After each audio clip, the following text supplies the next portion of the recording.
Alright, so I called my brother and come up with a plan to come to Virginia. The plan wasn't very thorough. It was a one-way ticket and a suitcase and a couch. But I did it. It was scary. I did have some pills in my pocket on the plane ride. But once I landed in Virginia, I cold turkey. Probably wasn't the smartest bet, but I learned a lot in the process of kicking out all the drugs. Yeah, Virginia has been so good to me since I got here, and I've been here for 4 years. I recently got saved, like less than 3 months ago, but I've been on my walk with Jesus for about 2 years. I would say it started after I got custody of my younger sister, but everything leading up until then, he was showing me signs and he was chasing me. He was calling for me. Hold on. Okay, like I was saying, Virginia has just been so good to me, and I do believe that me getting up out of my dad's house and flying across the country on a spree, like with a suitcase and a one-way ticket, I do believe I heard Jesus tell me to do that. And as soon as I got to Virginia, even though I came with the pills in my pocket still, I knew I wanted better, and I knew I needed to do better.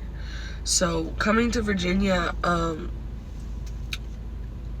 everything slowly started to work out as I let go of control. I was just in the wind, but everything kept coming to me, like open doors, like crazy.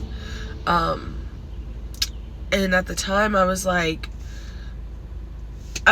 getting into spirituality, and I was like, Virginia is where I need to be. This is exactly where I should have been. The way things are working out so smoothly and so quickly, I should have been here long ago. But honestly, God's timing is perfect, and I came at the perfect time. About 1.5 years of me living out here, I had a house of roommates. That was a crazy experience. Met my best friend, love her to death. Ended up getting my own studio on the beach with my cat, living my best life in my 20s.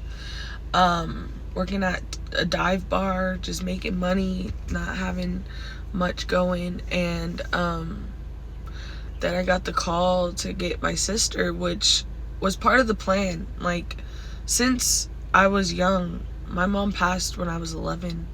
I'm my mom's firstborn. I tried to keep all of us together, there's 4 of us, and do balloon releases and whatever, just to keep us.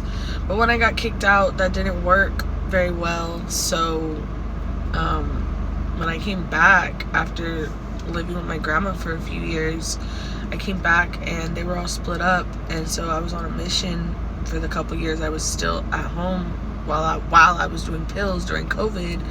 I found them, and we only knew each other on Instagram, basically. Anyways, that was just a back story. I get a call on shift from my sister saying CPS is there in the office at school, and if she can come live with me now. And there was no second thought. I said yes.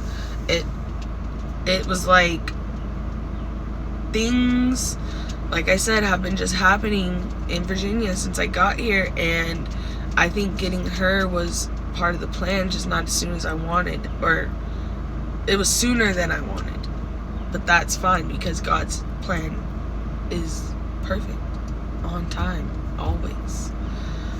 So I got her, and we're staying in a studio, and we're strangers, and we're learning each other, and I'm in the process of living my best life in my 20s, and now I have a 16-year-old I have to get to school and take care of, make sure she eats and everything. Like, it was a drastic change, And there was not one time before I got her, in the process of getting her, that I second guessed if I should do it. I just did it. And then after I did it, it was a lot of trials and tribulations, a lot of walking through the valley unknowing, and just learning, and a lot of breaking, and a lot of growth, honestly. I then started to find Jesus. Like, it was no more, oh, it's just happening for me. It was like, no, Jesus is out there. God is out there. Somebody is up there making sure I'm straight, making sure everything I do is gonna work out. Like, it was sweet. And so I started searching, and it was like online and all this other stuff, and doing my own research and not going out in public and finding him. But I had started gathering my knowledge. I ended up working a job on the Navy base as a bartender, making a great hourly to where I didn't have to depend on tips anymore. So that was very comfortable, and my stability started to grow in this job. And randomly one day, my boss had sent me a prayer of the day, and that kind of planted a seed. And I started to want to go find a church in person. Like, it was more searching for an in-person church, but still wanting to find the right church. And I want to say I really started searching about a year ago. And I didn't find a church until January.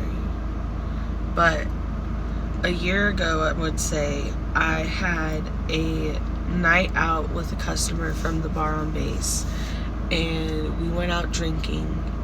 And drinking was a coping mechanism for me, because smoking weed was the regular.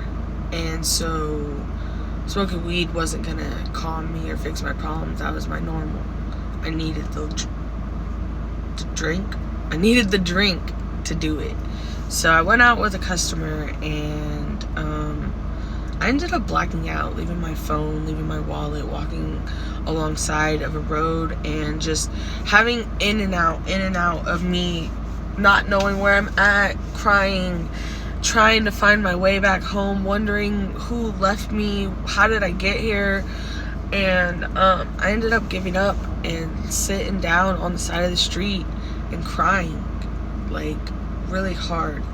And I was so out of it. But I remember a lady in this white minivan, and it's like 2 a.m. She's there, and she's with her kids, and she's like, do you need help? And I'm telling her, like, I am lost. I don't know. I'm not from here. I don't even know where my house is. Like, I'm just going. And basically, hold on. Basically, I blacked out again, and I ended up calling my dad and getting a lift home. And when I got home, I ended up trying to fight my sister, and it was a big explosion of no one loves me. I was out there alone. If something happened to me, no one would know where to find me.